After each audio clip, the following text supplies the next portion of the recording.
Okay, this is Jeremy, and he's handing out leaflets in San Francisco on Sunday, the what? 20th. February 20th. Thank you, February 20th, 2011.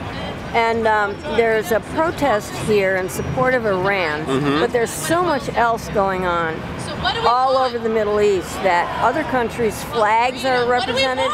And we're talking about other countries as well, I think. So can you tell us a little bit about your understanding of what's going on, Jeremy? Yeah, well, I think what's happening right now is that there's a revolt across the Middle East, and it's a class revolt in response to decades of neoliberal economic policies that have impoverished the countries. And you have that combined with undemocratic, unrepresentative governments that are very authoritarian. So people are protesting both for their economic justice and then for their basic political rights and political freedoms. And connected with protests that are happening in the United States as well. I mean, this is the People's Revolution. There's stuff happening in Wisconsin right now. People want this stuff back. Yeah. They want this back.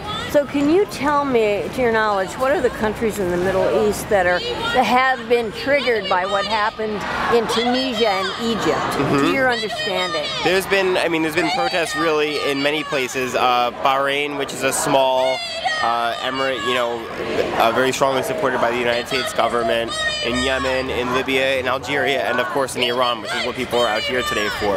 In fact, I think now as well there's workers protesting and going on strike in Iraq, which is still under U.S. occupation. Yes. So it's really, throughout the entire Middle East, it's really that there's a lot of revolt from below. Did you list Libya? I heard there's a lot going on in Libya. Yeah, Libya, there's strong demonstrations going on. I've heard reports that it's much stronger in the south of the country, and even I've heard rumors that there are army units defecting to the protesters, but I haven't read that myself, so I'm not totally sure at the moment. But I read that on Al Jazeera this afternoon. Mubarak was in Egypt for 30 years. The guy, what's the name of the guy in Libya? Muammar Gaddafi's been there 40 years, and they're calling for him to get out. He is violent and horrible. And some really bad things that have been happening in, Bahrain as well. Yeah. But at any rate, let's talk about what's happening here now, and just your understanding of what this is really all about. You're here representing the International Socialist Organization, and talk about it from that perspective. Well, as a socialist, I support the struggle of the working classes around the world for their rights, and ultimately for workers' control over society, for a real democratic society in that sense. I think that there is an important difference when you look at Iran versus Egypt, in that Egypt, Hosni Mubarak was a very strong ally of the United States, whereas in Iran, one might say. A puppet, right. Yeah, absolutely. And in the United States, when we get rid of puppets, we get rid of our puppets. They become gone. Anyway, go ahead. And Iran, is actually under target of U.S. imperialism. So I think we have to be careful to say that we are opposed to any U.S. intervention in Iran, because the U.S. is actually not concerned about democracy for people across the world, or here for that matter. But we should stand in solidarity with people who are fighting for their democratic freedoms.